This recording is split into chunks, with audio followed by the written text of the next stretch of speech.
The name Alice means of noble, kind appearance. So following this frequency line, I have psychic messages for you. Yes, you. Maybe you. Let me know in the comments if it resonates, but if it doesn't, just leave it behind for the people whom it's meant for. Okay? There's some people who are exploring themselves, whether they're aware of it or not, through the fractalized lens of reality. They're becoming aware of say that they're not just Alice in Wonderland, they're also the White Rabbit. They're too rich to die. They're also the Mad Hatter. They're having a conversation in their head. They're at the Mad Hatter tea party, and some people are having fun with it, going down their own spiral rabbit hole, and it's very healthy, and to see the fractalization to integrate and heal and become whole, while others are in complete psychosis. So beware, lock your windows and stay safe. And Alice, to me, it's like the divine feminine is awakening within men, also within women. It's across the board, but I think it's going to be most noticeable with men, in terms of the anima speaking loud and clear. And this is what Spirit has been showing me to share, the scene where Alice is so big she fills up the house, and then the White Rabbit is there, and the arm is sticking out, and he's telling the garden worker to chop it off, and he's like, well, why don't you do it? And he goes, I'm too rich to die. Perfect line. The divine feminine is too large, and he wants the arm to get cut off because he feels inferior now to the woman. But the woman is reflectively inside of himself also. It's his own emotions waking up.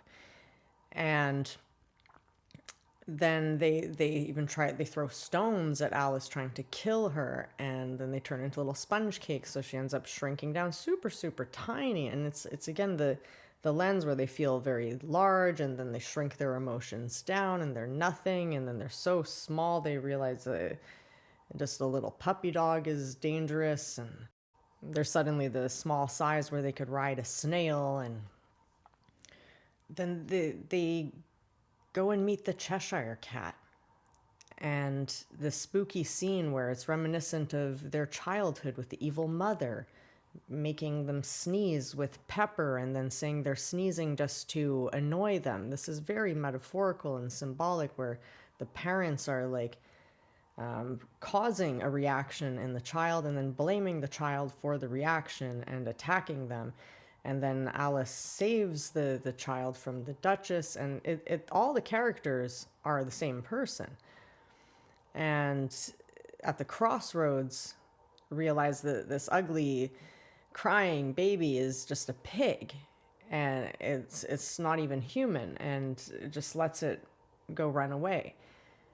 And then she continues, and that's when she meets the Mad Hatter with the tea party, and he really wants to pour the tea for her, and there is no tea. It's like a bottomless cup. She has nothing to drink.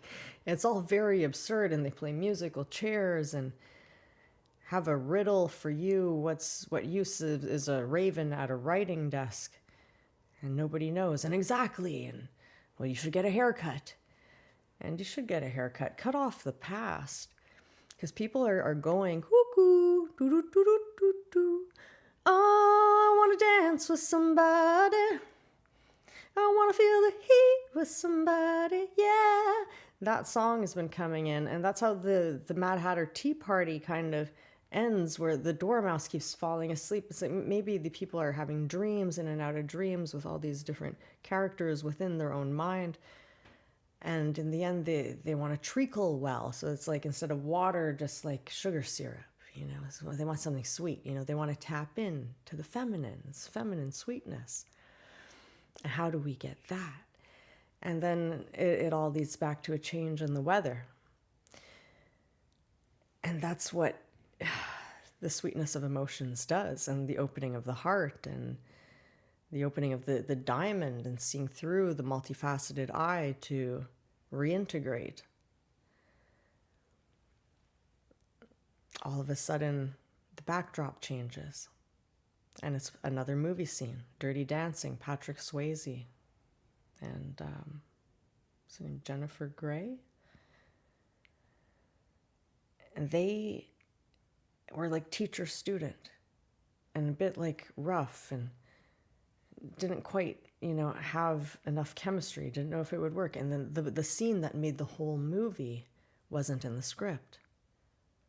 Same as in the previous video talking about Pretty Woman. It's like what makes the movie, your life, your own script, what makes your life story great, and you are the star of your own movie, nobody else. What makes your movie script great is the unscripted scenes. It's those surprise moments of chemistry that you can't script because they're real, and that's how you know they're real. So this is where, there's so-called destiny, your scripted destiny, but your actual real destiny is what you create. And that's the only way to know the future, is for you to create it. And that's why there's so much being held on the astral as a surprise, because you're going to create it when you decide that you feel it's real. And when you're able to sing the song that everybody's expecting you to sing. That's why Alice is down there exploring Wonderland and all these different characters, because she's avoiding performing in front of the group, singing. She's fearing showing herself, presenting herself. And this is women being vulnerable, and this is men being vulnerable also, men exposing their feminine side. This is the divine feminine rising, and it's so beautiful. I feel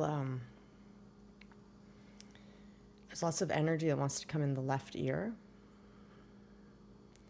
There's like a stirring in the torso. There's energy rising.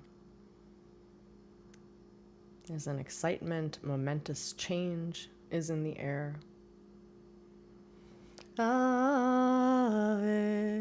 So some light language is going to come in from the heart and the throat and the crown. Rodnyakin saio sheriame seo saikeo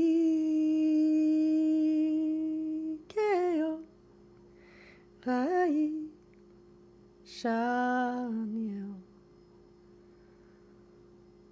asiamuko oceanake etsie oceane eo